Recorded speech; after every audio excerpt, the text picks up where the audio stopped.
The first cause of the surrender of the 12,000-man garrison occupying Harpers Ferry in September 1862 was the decision Major General John E. Wool, commander of the Middle Department, made on September 5 when he ordered Dixon Miles, colonel of the Regular Army 2nd Infantry Regiment, to hold the position to the last extremity. At the time he gave Colonel Miles this order, Wool knew that the Confederate Army was concentrating at Leesburg, and this fact made plain to him that General Lee meant to cross the Potomac and take a position somewhere in Maryland.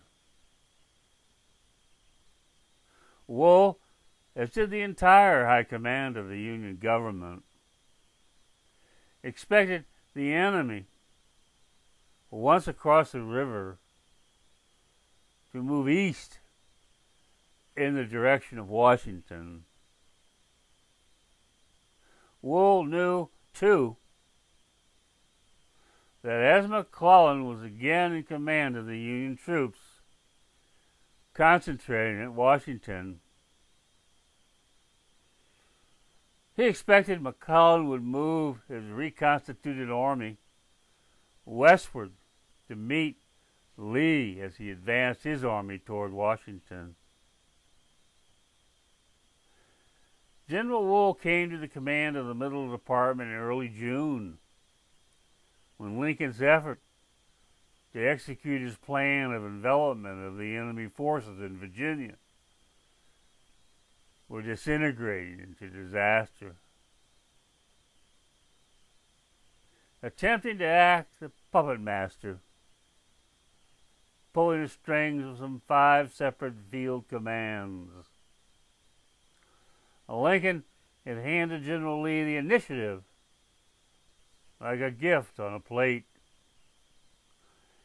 Instead of concentrating his overwhelming force directly upon the Confederate defense of Richmond, Lincoln had scattered his force over a landscape stretching from the Appalachian mountain range where John Fremont, with 25,000 men, was moving southward with the objective of reaching Knoxville, to North Carolina, where Ambrose Burnside, with 18,000 men, was occupying New Bern.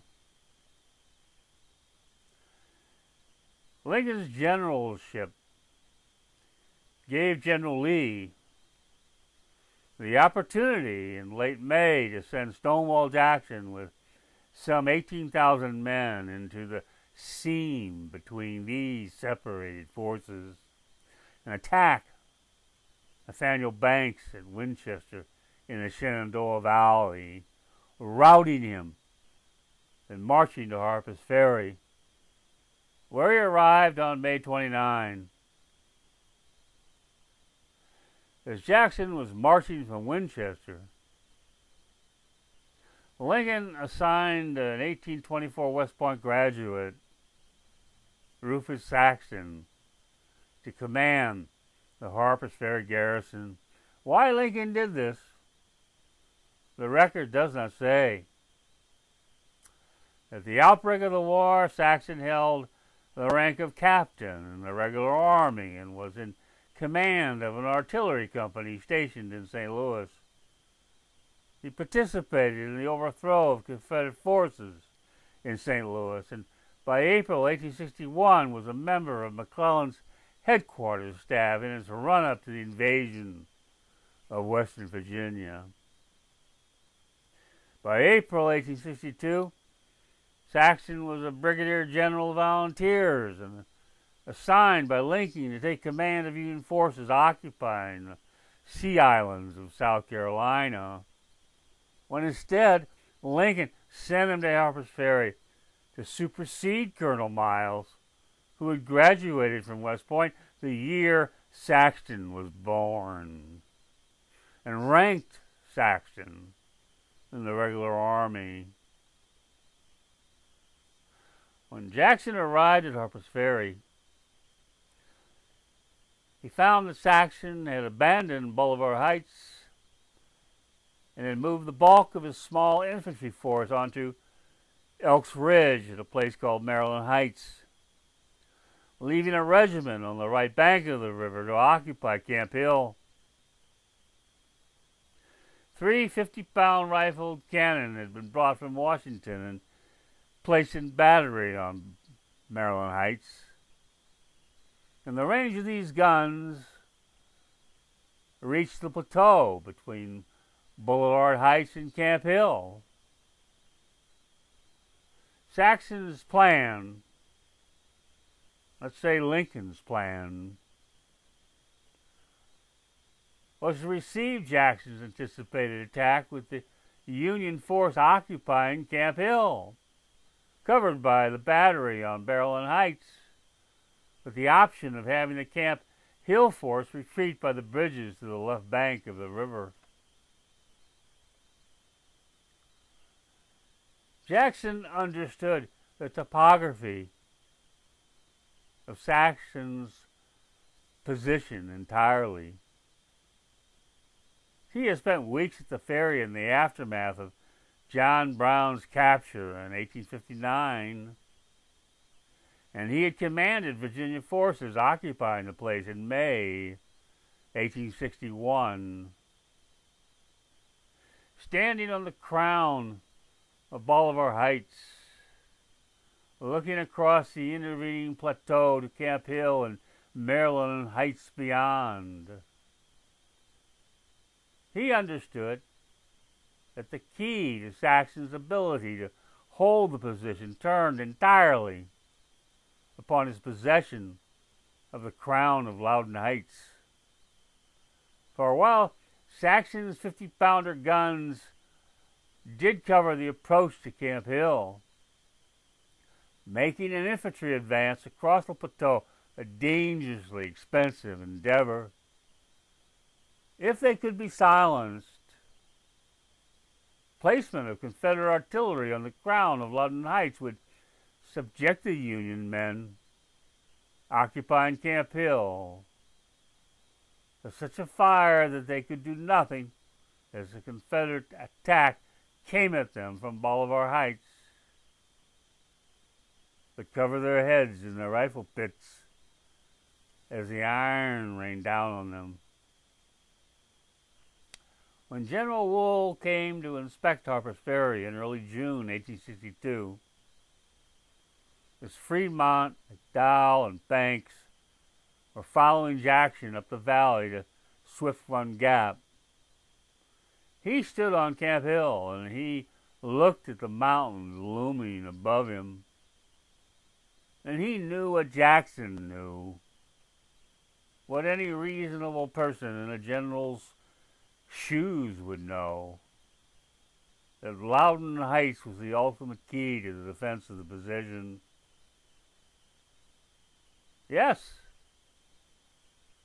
an infantry force, assuming its officers had the experience to organize the companies of their regiments into a solid fighting force, probably could hold Boulevard Heights against twice, if not 3 times their numbers,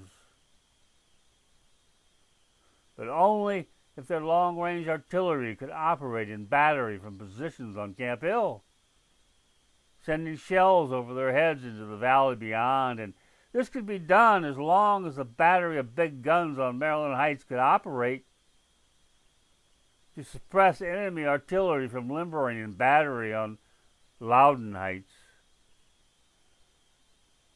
Standing there then, conversing with Colonel Miles and his staff, suggesting the prudence of constructing embrasures here, a fortification there, acknowledging the necessity of beefing up the meager force then manning the place. General Wool had no reason to foresee the enemy appearing in corps-sized force either on Maryland Heights or on the ridge across the valley that reaches to the base of Boulevard Heights. The entirety of the Confederate power then was in the process of concentrating at Richmond, some 100 miles away, and it was there. Soon, it was understood, the great battle would take place. Hardly a week passed after Wool took the train back to Baltimore that Lincoln's childish grasp of the art of war caused him to treat Jackson's success in the Valley as proof his plan of operation in the East had to be changed. And so some 10 days before General Lee attacked McClellan at Beaver Dam Creek, Lincoln was issuing orders that would lead to the creation of a second Union Army in Virginia, which Lincoln meant to use to hold the lower Shenandoah Valley against Confederate intrusion, as well as the approach to Washington east of the Blue Ridge, while McClellan's army made its effort to capture Richmond. On June 16, Lincoln, through his minion Stanton, ordered John Pope, then commander of the Army of Mississippi, to come to Washington. Ordered Ambrose Burnside to bring his command from New Bern by steamers to Fredericksburg. Ordered Fremont to bring his command to Culpeper, to be joined there by Banks and McDowell. And as the generals complied, more or less, Lincoln took the train to West Point to make a great public show of his calling upon retired General Scott for advice on how to progress with the war. And upon returning with the plan of selling the change to the public as Scott's idea, he was greeted with the news that General Lee had attacked McClellan at Beaver Dam Creek and McClellan was retreating. Then John Fremont resigned his commission, retiring to civilian life because he refuses to take orders from Pope, his junior in rank. Van Siegel was put in his place. McDowell's divisions, after their futile march to the valley and back again, are slow to regain their organization and get to Culpeper, and by the middle of July, Lincoln has called Halleck to Washington and puts the ribbons in his hands. And he goes to Harrison's Landing, where McClellan has removed his army to, and deciding one army now is better than two, he orders McClellan on August 3 to follow Burnside to Fredericksburg. Following these events from his headquarters at Baltimore, General Wool studied the map and saw the dim outline of the future, recognizing that with McClellan's immense army of men, artillery, horses, munitions, and sustenance supplies, the consolidation of the several commands, Banks, Siegel, McDowell, Burnside, and McClellan's, would take weeks, if not months. And in this window of time, it was not reasonable for a general to think General Lee would not be moving northward to attack the first enemy force he could reach in the quickest time. And might he then already be moving toward the Shenandoah Valley, cross over the Blue Ridge into it, and march down to the Potomac? And so Wool took the train again to Harpers Ferry and walked with Colonel Miles over the ground again. This time, Wool claimed later he had given Colonel Miles verbal orders to construct a blockhouse on the crown of Boulevard Heights and to construct a barricade across the breadth of Camp Hill with embrasures for the artillery pieces. He claimed also that he expected a blockhouse of some undefined dimensions to be erected on the summit of Elk Ridge, where there then was in place a three-sided stone wall known as a lookout. But beyond a map found in his personal papers, there is no record in existence to substantiate any of this. However the reality of his instructions may have been, there can be no dispute over the fact that Wool did not say or write a word about what to do with Loudoun Heights. Back in the spring of 1861, Jackson had stone walls thrown up as a fort on the crown of Loudoun Heights. And for a time in the summer of 1861, Union troops had occupied it. But the idea of finding troops to hold it against a brigade-size attack in August 1862 cannot be found recorded in Wool's mass of preserved papers. What the record does tell us without dispute is that in the last 2 weeks of August, from his headquarters at Baltimore, in his funneling of new regiments coming from Pennsylvania, New Jersey, New York to Washington, he diverted 3 New York regiments composed of raw recruits by train to Harpers Ferry, raising the garrison from hardly 1,000 men to about 5,000. Somehow, in the process of this, 50 pieces of field artillery came together at the ferry,